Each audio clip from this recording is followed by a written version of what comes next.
नमस्कार दोस्तों, आपका हार्दिक स्वागत है बिब्लियोफाइल के डिजिटल प्लेटफॉर्म पर। मैं दिनकर राणा हमेशा की तरह आपका स्वागत करता हूं। फिर से एक नया वीडियो लेकर आया हूं। इसके सॉल्यूशंस के बारे में बात करेंगे। आइए, पहला क्वेश्चन, भारत का विदेशी विनिमय रिजर्व संरक्षण में रखा जाता है। मतलब कि जो फॉरेन एक्सचेंज जो होता है वो किसके अंडर में रखा जाता है बच्चों? फॉरेन एक्सचेंज जो है किसके अंडर में रखा जाता है? वर्ल्ड बैंक के अंडर में रखा जाता है, IMF के, RBI प्राइम मिनिस्टर राहत कोष के अंडर में रखा जाता है। वॉइस क्लियर है सभी बच्चों को? ठीक है, एवरीथिंग इज क्लियर। चलिए आइए, तो नाउ अभी क्या है कि हमसे पूछा जा रहा है कि foreign exchange reserve India are kept in the custody of RBI। किसके अंडर में रखा जाता है बच्चों? RBI के अंडर में ये रखा जाता है। ये बात आप लोग यहाँ से ध्यान में रखिएगा। तो इसी चीज को हम आगे बढ़ाते हैं।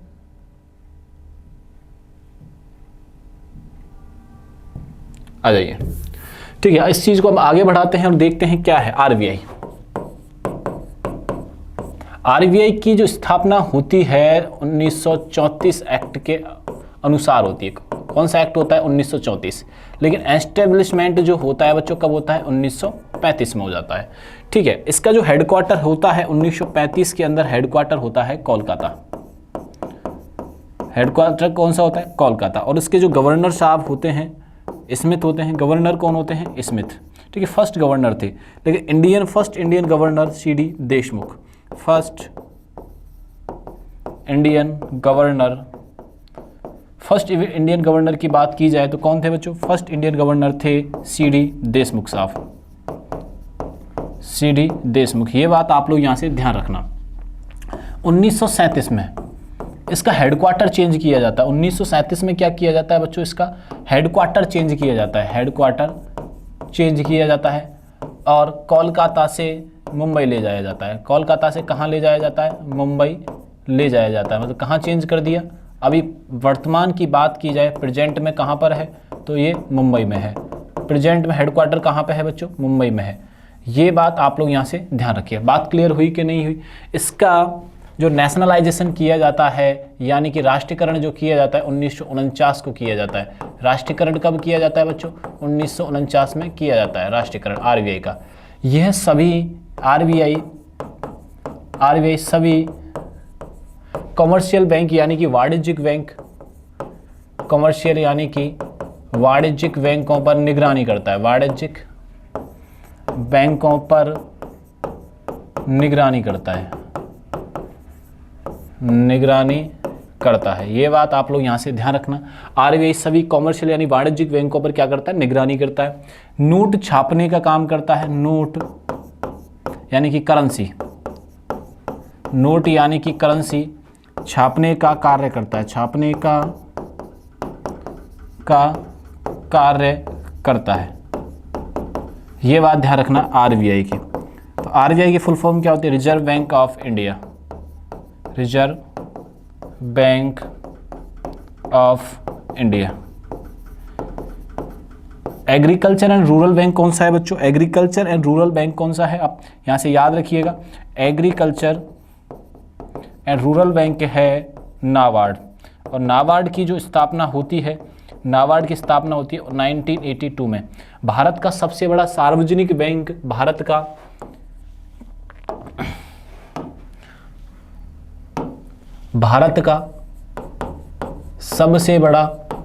सबसे बड़ा सार्वजनिक बैंक SBI है। इसको मत कर लीजिएगा, ये अलग है। भारत का सबसे बड़ा सार्वजनिक बैंक कौन सा बच्चों? SBI है। ये बात भी अपने को यहाँ से याद रखनी है। क्लियर हुआ कि नहीं हुआ? तो सारी इन्फॉर्मेशन याद रखनी है कि RBI का एक्ट कौन सा है, इसकी स्थापना कब होती है, इसका हेडक्वार्टर क्या है, इसके फर्स्ट गवर्नर कौन थे। ठीक है, भारतीय गवर्नर फर्स्ट कौन होते हैं, कहाँ पे इसका हेडक्वार्टर है, कब किया जाता है, नेशनलाइजेशन कब होता है, इससे रिलेटेड उसके कार्य भी हमें यहाँ से याद रखने। तो ये सारी इन्फॉर्मेशन एग्जाम ओरिएंटेड है और बहुत ज़्यादा इंपॉर्टेंट है। ठीक है, तो हमारे इस क्वेश्चन का आंसर तो क्या हो जाएगा बच्चों? RBI हो जाएगा। वॉइस क्लियर है ना सभी को? ठीक है जी, ये ध्यान रखिएगा। तो इस क्वेश्चन का आंसर क्या हो जाएगा? RBI हो जाएगा। ये बात आप लोग यहाँ से ध्यान रखना। वर्ल्ड बैंक और IMF नहीं होगा। चलिए नेक्स्ट क्वेश्चन पे अपन चलते हैं। भुगतान संतुलन में शामिल है। भुगतान संतुलन को देखो आसान भाषा में समझने का प्रयास करते हैं। भुगतान संतुलन होता क्या है? भुगतान संतुलन ये, जैसे मैं भारत देश के निवासी हैं, अपन भुगतान संतुलन को समझने का प्रयास करते हैं। कि भुगतान संतुलन होता क्या है, यानी कि बैलेंस ऑफ पेमेंट होता क्या है, बैलेंस ऑफ पेमेंट होता क्या है। ठीक है, इसके बारे में हम जानेंगे कि बैलेंस ऑफ पेमेंट होता क्या। फर्स्ट ऑफ ऑल इसका मतलब ये है कि भारत अमेरिका से बिजनेस करता है। भारत, इसका एग्जाम्पल के थ्रू समझिएगा, भारत किससे बिजनेस कर रहा है, भारत अमेरिका से कोई बिजनेस कर रहा है, कोई व्यापार कर रहा है। भारत अमेरिका से क्या करता है, व्यापार करता है।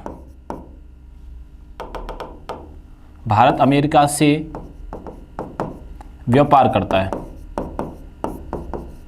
व्यापार करता है। इन दोनों के मध्य कुछ चीज़ खरीदी जा रही है, यानी परचेज की जा रही है, खरीदी जा रही है और बेची जा रही है। तो इनके जो ट्रांजैक्शंस होंगे ना बेटा, ट्रांजैक्शन जो होंगे वो क्लियर होने चाहिए, यानी कि किसी का बकाया नहीं रहना चाहिए।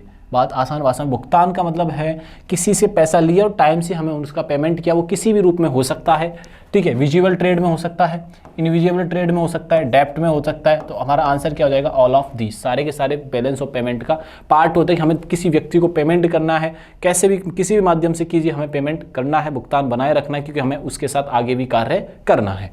ठीक है, आइए, सूर्य उदय और सूर्यास्त के समय आसमान में लाल रंग किस कारण होता है। हमसे पूछा जा रहा है कि लाल रंग किसके कारण होता है। ठीक है, आइए देखते हैं किस कारण होता है, किस कारण नहीं होता है। तो ये होता है प्रकीर्णन के कारण होता है, स्कैटरिंग के कारण होता है, यानी प्रकीर्णन के कारण ये प्रक्रिया होती है। लाल रंग क्या होता है, कम फैलता है, लाल रंग कम फैलता है और नीला अधिक फैलता है। लाल रंग कम फैलता है और दूसरी बात नीला रंग अधिक फैलता है। नीला रंग अधिक फैलता है। ये बात आप लोग यहाँ से ध्यान रखने वाली बात है, स्कैटरिंग के माध्यम से फैलता है। ठीक है, ये बात समझ में आएगी नहीं। सूर्यास्त के समय दूरी ज़्यादा तय करनी पड़ती है, सूर्यास्त या सूर्य उदय के समय जो रोशनी होती है उसे अधिक दूरी तय करनी पड़ती है। ये बात आप लोग यहाँ से ध्यान में रखिएगा। चलिए नेक्स्ट क्वेश्चन पे चलते हैं। भारत के कौन से राष्ट्रपति पर महाभियोग प्रक्रिया प्रारंभ कर सकता है। भारत के राष्ट्रपति के खिलाफ कौन महाभियोग प्रक्रिया प्रारंभ कर सकता है और किसके खिलाफ की गई है। एक्चुअली में प्रयास किया गया था महाभियोग लागने का वेंकटरमन के, लेकिन वो असफल रहा था। और जो महाभियोग की प्रक्रिया होती है वो आर्टिकल 61 में रहती है। महाभियोग की जो प्रक्रिया होती है बच्चों, महाभियोग की प्रक्रिया, अगर आपसे आर्टिकल पूछ लिया जाए, इम्पीचमेंट बोलते हैं इसको। क्या बोलते हैं बच्चों, इम्पीचमेंट बोलते हैं, इम्पीचमेंट बोला जाता है। ठीक है, इसकी जो प्रक्रिया होती है आर्टिकल 61 में है। किस में बच्चों, आर्टिकल 61 में है। ठीक है, पहली बात तो ये यहाँ से आप ध्यान रखना। दूसरी बात कि इसको संसद भी ला सकती है, संसद। ठीक है, संसद के दो सदन हैं, राज्यसभा और लोकसभा। राज्यसभा भी ला सकती है और लोकसभा भी ला सकती है। ठीक है, मेंबर कितने होने चाहिए, 1/4 होने चाहिए, लेकिन इसको पारित करने के लिए 2/3 मेंबर होने चाहिए। दोनों में समझने का, ठीक है, ये बात ध्यान रखना। और अगर हम महाभियोग ला रहे हैं तो 14 दिन पहले, कितने दिन पहले आपको सूचना देनी होती है, 14 दिन पहले सूचना देनी होती है। भारत के जो प्रथम राष्ट्रपति रहे उनका क्या नाम है, राजेंद्र प्रसाद। क्या नाम है बच्चों, राजेंद्र प्रसाद है। और वर्तमान में कौन है, द्रौपदी मुर्मू। द्रौपदी मुर्मू अभी वर्तमान में भारत देश की राष्ट्रपति हैं। ये बात भी आप लोग यहाँ से ध्यान रखना। तो दोनों सदनों में लाया जा सकता है। आंसर है हमारा सी। बैक्टीरिया की खोज सबसे पहले किसने की थी, बैक्टीरिया की खोज किसने की, ये हमसे पूछा जा रहा है। तो बैक्टीरिया की खोज सबसे पहले की थी ए.बी. ल्यूवेनहॉक ने। ठीक है, माइक्रोस्कोप के द्वारा, माइक्रोस्कोप के द्वारा सबसे पहले इन्होंने यही देखा था। माइक्रोस्कोप के माध्यम से इन्होंने बैक्टीरिया देखा, इन्होंने बैक्टीरिया को देखा, बैक्टीरिया को देखा। ठीक है, बैक्टीरिया को सबसे पहले किसने की थी, ए.बी. ल्यूवेनहॉक ने की थी। रॉबर्ट कॉच, ठीक है, रॉबर्ट कॉच ने क्या किया था बच्चों, टीबी के बारे में बताया, टीबी के बैक्टीरिया के बारे में बताया। रॉबर्ट हुक ने क्या किया, सेल के बारे में बताया था। और लुई पास्चर ने क्या कहा था भैया, लुई पास्चर ने पाश्चुरीकरण के बारे में बताया था, पाश्चुरीकरण के बारे में बताया था। ये बात आप लोग यहाँ से ध्यान रखना इन सभी व्यक्तियों के बारे में। और हमारा आंसर क्या है यहाँ से A. The centre of gravity of a sprinter during the race, तो उसकी जो सेंटर ऑफ ग्रेविटी रहती है उसके पैरों के आगे की तरफ रहती है। जैसे हम centre of gravity of the sprinter, जैसे हम भागने का प्रयास करते हैं तो झुक के भागते हैं और पीछे की तरफ हम खींच के रखते हैं, अहेड ऑफ हिज फीट, यानी कि उसके पैरों के आगे की तरफ खींच के रख, नहीं पैरों खींच के पीछे रखते हैं, झुकाव आगे की तरफ होता है। तो आंसर क्या हो जाएगा हमारे यहाँ, उसके पैरों के आगे की तरफ। ये बात आप लोग यहाँ से ध्यान रखना, 31 का आंसर इज ए हो जाएगा बच्चों। ठीक है, आगे चलते हैं। आइए, पद आरएच का कारक अर्थ है, तो इसका मतलब होता है रीरसस कारक। इसका मतलब क्या होता है, रीशस कारक। इसका मतलब क्या होता है, रीशस कारक का मतलब ये होता है बच्चों कि ब्लड में प्रोटीन की मात्रा से, आप समझ सकते हो आसान भाषा में, ब्लड में प्रोटीन। ठीक है, इसके पॉजिटिव और नेगेटिव दोनों हो सकती है। ठीक है, रीनल जो संबंधित होता है ये किडनी से संबंधित होता है, ये नर्व होती है किडनी यानी कि वृक्क की। ये बात आप लोग यहाँ से ध्यान रखना। ठीक है जी, आओ नेक्स्ट चलते हैं। मल्टीमीडिया में सम्मिलित हो सकता है। आज के फोन अपन देखते हैं कि मल्टीमीडिया है।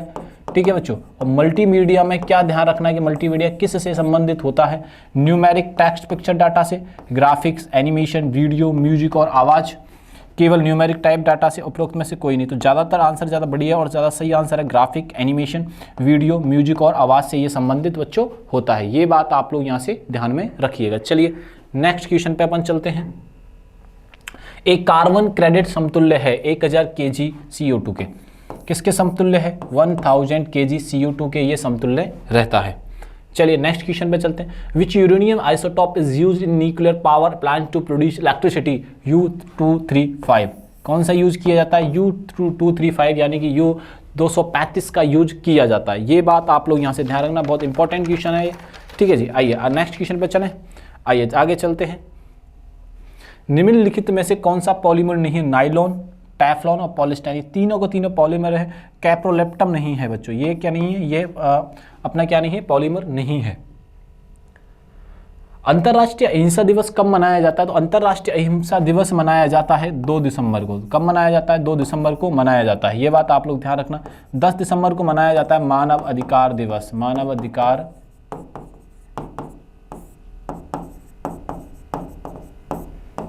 ये ध्यान रखिएगा। 2 अक्टूबर अहिंसा यानी कि गांधी जी का जन्म हुआ था। 2 अक्टूबर को क्या हुआ था बच्चों, गांधी जी का जन्म हुआ था। 2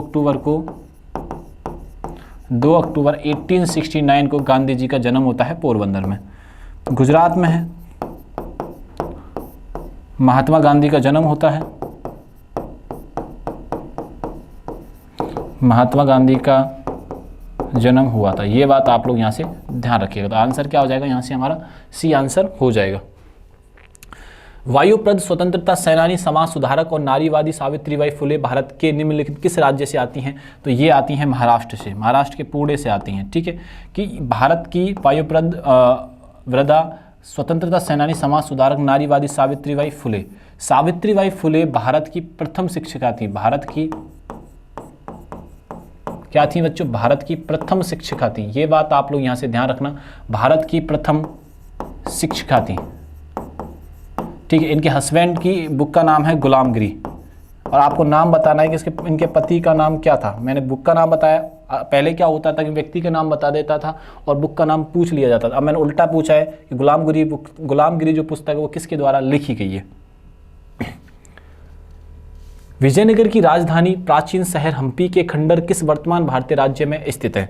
ठीक है, विजयनगर की राजधानी थी हम्पी और वो अभी हाल ही में किस राज्य में स्थित है, कर्नाटक में है। विजयनगर की जो स्थापना की जाती है बच्चों, विजयनगर की जो स्थापना की जाती है हरियर और बुक्का नामक 2 भाइयों के द्वारा की जाती है। विजयनगर साम्राज्य की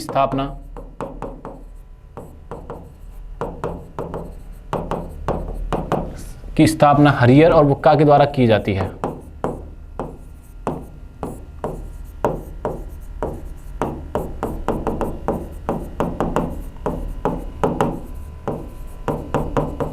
दो ब्रदर्स के द्वारा की जाती है बच्चों। किसकी साम्राज्य की, विजयनगर। विजयनगर जो साम्राज्य है तुंगभद्रा नदी के किनारे पर। कहाँ पे है बच्चों, तुंगभद्रा नदी के किनारे पर। ये बहुत इंपॉर्टेंट है, तुंगभद्रा नदी के बैंक या किनारे पर है।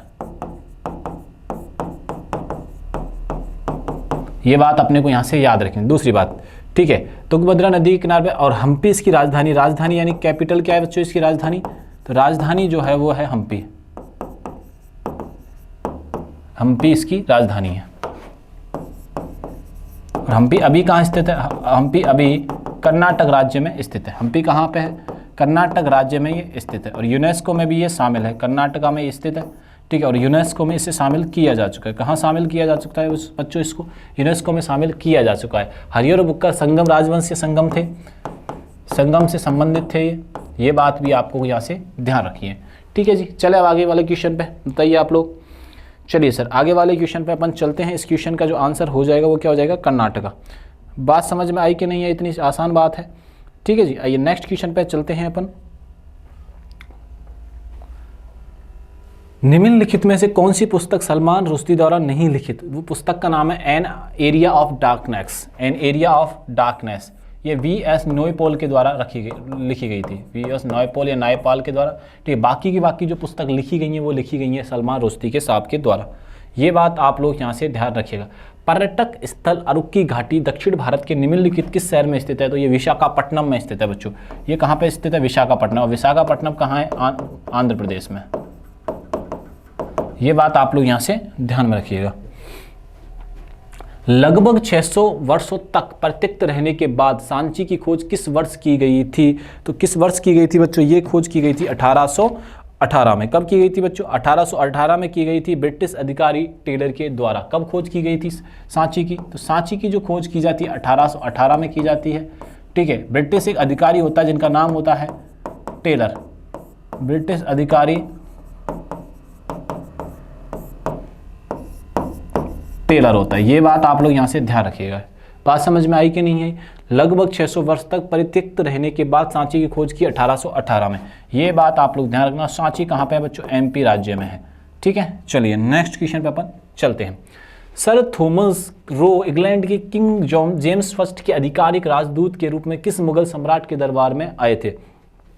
तो ये आए थे बच्चों जहांगीर के दरबार में। किसके दरबार में आए थे? जहांगीर के दरबार में आए थे। ये बात आप लोग यहाँ से ध्यान रखिएगा, ठीक है। यहाँ से बहुत सारे औरंगजेब यानी कि मुगलिया सल्तनत से बहुत सारे क्वेश्चन बनते हैं। पहले भारी आक्रांता मुगल सम्राट के रूप में कौन आता है? मुगल व्यक्ति बाबर आता है। बाबर के बाद हुमायूं आता है, ठीक। हुमायूं आता नहीं, वहीं रहता है, ये उसका जीवन पूरा ही निकलता चला जाता है। फिर अकबर का जन्म होता है, ठीक है। अकबर का नाम जलाल रहता है, ओरिजिनल नाम, ठीक है। अकबर एक बहुत समय तक शासन करता है भारत देश में। इसके बाद आता है इसका बेटा जहांगीर। जहांगीर के बाद आता है शाहजहां और शाहजहां के बाद औरंगजेब, ठीक है। औरंगजेब के बाद इस सल्तनत का पूरी तरीके से धीरे धीरे पतन होना प्रारंभ कर देता है। इस शासनकाल जो चलता है 1526 से लेकर 1857 तक। 1857 की क्रांति में बहादुर शाह जफर को हटा दिया जाता है गद्दी से, दिल्ली की गद्दी से। ये बात आप लोग यहाँ से ध्यान रखना। बाबर, हुमायूं, अकबर ये सब के सब अपने एरा में मेंटेन रखे जाते हैं और हमारे एग्जाम में इनसे बहुत सारे क्वेश्चन पूछ लिए जाते हैं। इनके समय एंट्रेंस किसने ली? जिहाद का नारा किसने दिया? ठीक है। खानवा का युद्ध किसने किया? तो ये सारी चीज़ें इनके बारे में पूछ ली जाती है। बाबर ने भी बहुत सारे युद्ध किए थे, ठीक है। ये बात आप लोग यहाँ से ध्यान रखिएगा। जीएसटी परिषद द्वारा लॉटरी पुरस्कारों के लिए निर्धारित की गई समान जीएसटी दर क्या है? तो इसकी दर है बच्चों 28% है। कितनी परसेंटेज है बच्चों? 28% है, ठीक है। पहली बार जीएसटी कब लागू किया गया था? तो पहली बार जीएसटी जो लागू किया गया था 1 जुलाई 2017 में किया गया था। ये बात आप लोग यहाँ से ध्यान रखिएगा। चलिए नेक्स्ट क्वेश्चन पे चलते हैं। कोलथुनाडु, वल्लवनाड, थेकुमुकर भारत के किस राज्य में प्राचीन काल के अल्पकालिक राज्य हैं? तो ये हैं केरल के। किस राज्य के हैं बच्चों? केरल राज्य के सारे शहर हैं प्राचीन काल अल्पकालिक राज्य हैं। ये बात आप लोग यहाँ से ध्यान में रखिएगा। आगे चलें नेक्स्ट वाले क्वेश्चन पे। चलिए अब नेक्स्ट क्वेश्चन करंट का बहुत ज़्यादा इंपॉर्टेंट है। कैसे आप बात करते हैं, आइए। हाल ही में सीबीएसई ने पहला अंतर्राष्ट्रीय सहोदय सम्मेलन कहाँ आयोजित किया है? तो ये आयोजित किया है बच्चों दुबई में। कहाँ आयोजित किया है बच्चों? दुबई में ये आयोजित किया है। ये बात आप लोग यहाँ से ध्यान में रखिएगा। हाल ही में प्रोजेक्ट चीता के तहत किस देश से भारत के 8 चीते लाने की घोषणा की गई है? तो बोत्सवाना से घोषणा की गई है। कहाँ से घोषणा की गई है? बोत्सवाना से घोषणा की गई। ये बात आप लोग यहाँ से ध्यान रखना। भारतीय वन्यजीव संस्थान की रिपोर्ट के अनुसार भारत में दर्ज गिद्धों के घोंसले का लगभग 63% कहाँ है? तो ये राजस्थान और मध्य प्रदेश में, यानी कि ए और बी दोनों ही आंसर हमारे हो जाएंगे।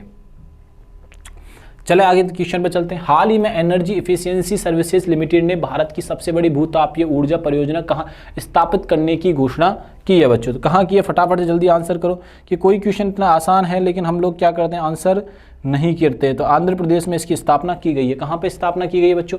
आंध्र प्रदेश में इसकी स्थापना की गई है। ये बात आप लोग यहाँ से ध्यान रखिएगा। चलिए, हाल ही में किस राज्य में पहली तकनीकी शिक्षा एवं प्रशिक्षण स्वायत्त कनकलता बरुआ राज्य विश्वविद्यालय की आधारशिला रखी गई है? तो कहाँ रखी गई है बच्चों विश्वविद्यालय की? तो ये आधारशिला रखी गई है असम के अंदर। ये बात आप लोग यहाँ से ध्यान रखना।